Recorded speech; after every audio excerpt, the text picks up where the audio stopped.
Alrighty, so we didn't actually have to wait this long for this update, and it is finally out. We have just received 2 brand new vehicles in this update, which are going to be limited. So anyway, let's just jump right into it. So the first one, which we're obviously going to be covering, which is probably going to be people's favorite, but at the same time not so much because it's paid, we have ourselves the EA-18 Apache Longbow. This vehicle will be an upgraded Apache with radar capabilities. It's going to be having a 30mm explosive turret, 16 anti-tank missiles, and 4 air-to-air missiles. It's going to be equipped with a ground radar and flares. And then with this, it's going to be costing us exactly max 2 parts in order to actually get it. However, there were some more balance changes which were also made in this update, but I'll be talking about them in another video. Anyway, here we have ourselves the brand new Apache Longbow, and I gotta say, I really like how this vehicle looks like. I think they have done a pretty good job on it. It definitely looks a lot better than the standard Apache,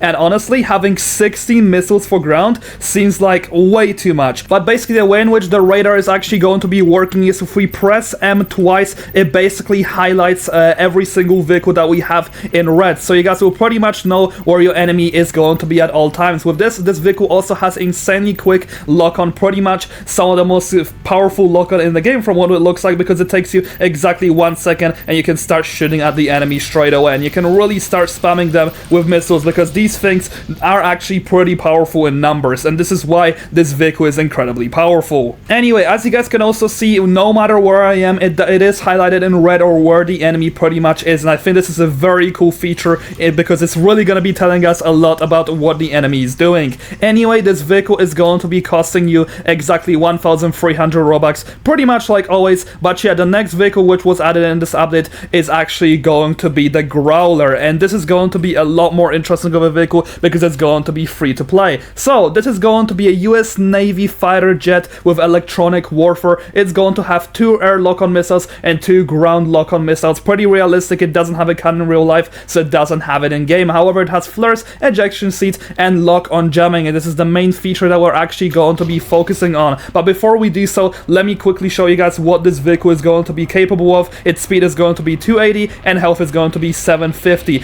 And pretty much what this vehicle is going to be able to do is make it impossible for you to be able to lock onto it, because when you do actually click on Y, it pretty much just makes it impossible for enemy to lock onto you, and I think that is an incredibly cool feature, to be honest. Anyway, let me quickly show you guys the way in which it works. And basically the way in which the lock-on jamming is going to be working is if you guys are going to be locked onto your enemy, it pretty much just says jammed. As you guys can clearly see, like the freaking lock-on is just going to be all over the place. I really like the way in which they designed this, but it is a pretty big shame that they didn't make it jam missiles when they are actually coming at you. This is my only real concern with this vehicle. However, I do believe it to be having an interesting place in the meta. Anyway, that's pretty much going to be everything that was added in this brand new update. I will be sure to make a video in which I'm going to be damage testing both of these vehicles because they might be very powerful. But yeah, for the time being, there were some more changes which I'll also cover later. See you guys next video. Have a great day, and thank you so much to my channel members.